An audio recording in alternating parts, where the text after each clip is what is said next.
দেশের গণতান্ত্রিক ভিত্তিকে ভেঙে দিয়ে গায়ের জোরে একের পর এক বিতর্কিত নির্বাচন আয়োজন করে অবৈধভাবে ক্ষমতায় ছিল ফ্যাসিস্ট সরকার।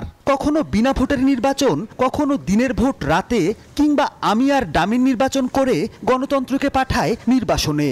নিজেদের ক্ষমতা পাকাপোক্ত করতে সর্বোচ্চ আদালতের মাধ্যমে বাতিল করে তত্ত্বাবধায়ক সরকার ব্যবস্থা।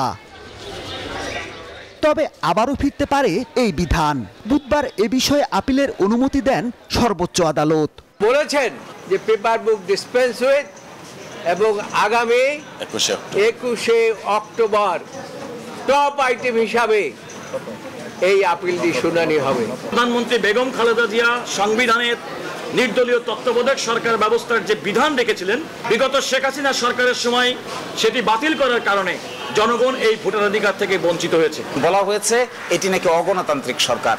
এই 90 দিনের অগণতান্ত্রিক সরকার মানতে না পারার কারণে 15 বছর স্বৈরশাসক এবং অগণতান্ত্রিক ব্যবস্থার সঙ্গে থাকতে হয়েছে।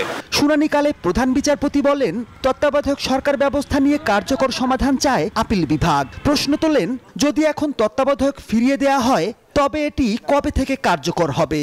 জবাবে অ্যাটর্নি জেনারেল বলেন, কার্যকরে আপিল বিভাগ চাইলে নতুন করে পর্যবেক্ষণ দিতে পারে।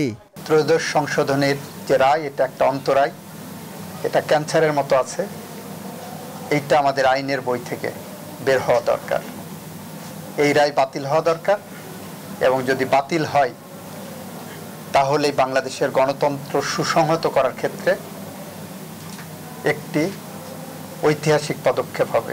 তত্ত্বাবধায়ক সরকারের বিধান বাতিল করে গণতন্ত্র ধ্বংসকারী সাবেক প্রধান বিচারপতি খায়রুল হকের শাস্তির দাবি জানান অ্যাটর্নি জেনারেল।